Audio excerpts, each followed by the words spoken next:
اعوذ باللہ من الشیطان الرجیم بسم اللہ الرحمن الرحیم۔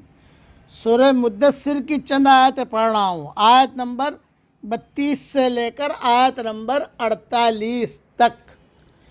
کلا والقمر، سچ کہتا ہوں کہ قسم ہے چاند کی، واللیل اذ ادبر، اور رات کی جب وہ پیچھے ہٹے، والصبح اذا اسفر، اور صبح کی جب کہ روشن ہو جائے، انہا لإحدی الکبر، کہ یقیناً وہ جہنم بڑی چیزوں میں سے ایک ہے، نذیرا للبشر، بنی آدم کو ڈرانے والی، لمن شاء منکم ان یتقدم او یتأخر، تم میں سے ہر اس شخص کو جو آگے بڑھنا چاہے، جو آگے بڑھنا یا پیچھے ہٹنا چاہے، کل نفس بما کسبت رہینہ، ہر شخص روکا جائے گا ان اعمال کی وجہ سے جو اس نے کیے، الا اصحاب الیمین، مگر دائیں ہاتھ والے، فی جنات یتساءلون، وہ جنتوں میں ہوں گے، ایک دوسرے کو پوچھ رہے ہوں گے، عن المجرمین، مجرموں کے بارے میں، ما سلککم فی سقر، کہ تمہیں دوزخ میں کس چیز نے ڈالا، قالوا لم نک من المصلین، وہ جواب دیں گے کہ ہم نمازی نہ تھے، نماز نہیں پڑھتے تھے، اس لیے جہنم میں آئے ہیں، وَلَمْ نَكُ نُطْعِمُ الْمِسْكِينَ، اور نہ ہم مسکین کو کھانا کھلاتے تھے، وَكُنَّا نَخُوضُ مَعَ الْخَائِضِينَ، اور ہم بحث کرنے والوں کا ساتھ دے کر بحث و مباحثے میں مشغول رہا کرتے تھے، وَكُنَّا نُكَذِّبُ بِيَوْمِ الدِّينِ، اور بدلے کے دن کو جھٹلاتے تھے، حَتَّى أَتَانَا الْيَقِينَ، یہاں تک کہ ہمیں موت آ گئی، فَمَا تَنفَعُهُمْ شَفَاعَةُ الشَّافِعِينَ، پس انہیں سفارش کرنے والوں کی سفارش نفع نہیں دے گی۔ بس دیکھیے، اللہ تعالیٰ نے چاند کی قسم کھائی اور رات کے وقت کی، تہجد کا وقت، اور پوری رات کی قسم کھائی، صبح کی جب روشن ہو جائے قسم کھائی۔ تو ان قسموں کے بارے میں تو مستقل تفسیر انشاءاللہ ریاض التفسیر میں دیکھ لینا، جس کی تفصیل اور تفسیر کافی لمبی ہے، کئی صفحوں پر پھیلی ہوئی ہے، وہ وہاں دیکھ لینا آپ۔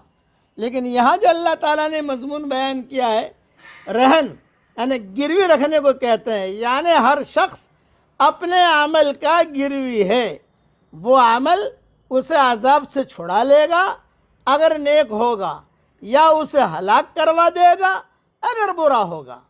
اچھا، نماز حقوق اللہ میں سے اور مساکین کو کھلانا یہ حقوق العباد میں سے ہے۔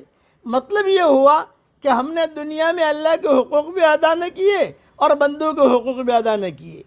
جہنم میں جائیں گے، پوچھا جائے گا تم جہنم میں کیوں آئے بھائی؟ یہ فرمایا ہم نماز نہیں پڑھتے تھے، اس لیے نمازوں کا اہتمام کیجئے۔ یقین کے معنی یہ عام موت کے ہیں، جیسے دوسرے مقام پر ہے وَاعْبُدْ رَبَّكَ حَتَّى يَأْتِيَكَ الْيَقِينُ، یعنی آپ اپنے رب کی عبادت کریں جب تک کہ آپ کو موت آ جائے۔ یعنی جو صفات مذکورہ کا حامل ہوگا اسے کسی کی شفاعت بھی فائدہ نہیں پہنچائے گی، اس لیے کہ وہ بے ایمان کی وجہ سے محل شفاعت ہی نہیں ہوگا۔ بے ایمان کے لیے کوئی سفارش کسی کی قبول ہوگی ہی نہیں۔ شفاعت تو صرف ان کے لیے مفید ہوگی جو ایمان کی وجہ سے شفاعت کے قابل ہوں گے۔ اللہ تعالی ہم سب کی گناہوں سے پوری حفاظت فرمائے، اور حضرت محمد صلی اللہ علیہ وسلم کی سفارش سے اللہ ہمیں محروم نہ کرے۔ حشر کے میدان میں چھوٹے بچے سفارش کریں گے، نیک لوگ سفارش کریں گے، بیوی دیندار ہے، شوہر خراب ہے تو بیوی سفارش کرے گی، شوہر دیندار تھا بیوی خراب تھی تو شوہر سفارش کرے گا۔ اچھا، یہ ساری تفصیل کون کون سفارش کرے گا اور کس کی سفارش قبول ہوگی، یہ میں نے میرے مستقل ایک بیان کے اندر یہ سارا مضمون میں نے کہہ دیا ہے، یوٹیوب پر دیکھ لیا جائے۔ اس دنیا میں گردش کا نظام ہے، اس کی وجہ سے چاند کی تاریخیں بدلتی ہیں اور زمین پر باری باری رات اور دن آتے ہیں۔ یہ گردش اور تبدیلی کا نظام گویا ایک اشارہ ہے کہ اسی طرح موجودہ دور بدل کر آخرت کا دور آئے گا۔ جو لوگ اس نظام پر غور کریں وہ چاہیں گے کہ رات کے آنے سے پہلے اپنے دن کو استعمال کر لیں، وہ جہنم والے اعمال سے بھاگیں گے اور جنت والے اعمال کو اختیار کریں گے۔ اس لیے جہنم والے اعمال سے دور اور جنت والے اعمال ہم اختیار کریں۔ پڑھ لیجئے میرے ساتھ، کیش بزنس کر لیجئے۔ سبحان اللہ والحمد للہ ولا الہ الا اللہ واللہ اکبر۔ صحیح حدیث میں آتا ہے ہر جملے پر اللہ جواب دیتا ہے، سچ کہا، سچ کہا، سچ کہا، سچ کہا۔ اب پڑھو میرے ساتھ، اللہم اغفر لی وارحمنی وارزقنی۔ اللہ جواب دیتا ہے، دیا دیا دیا۔ یہ تفصیل بیان کر چکا ہوں، مسلم وغیرہ میں یہ حدیث موجود ہیں۔ اللہ تعالی ہمیں دین پر عمل کرنے کی توفیق عطا فرمائے، آمین۔ وآخر دعوانا ان الحمد للہ رب العالمین۔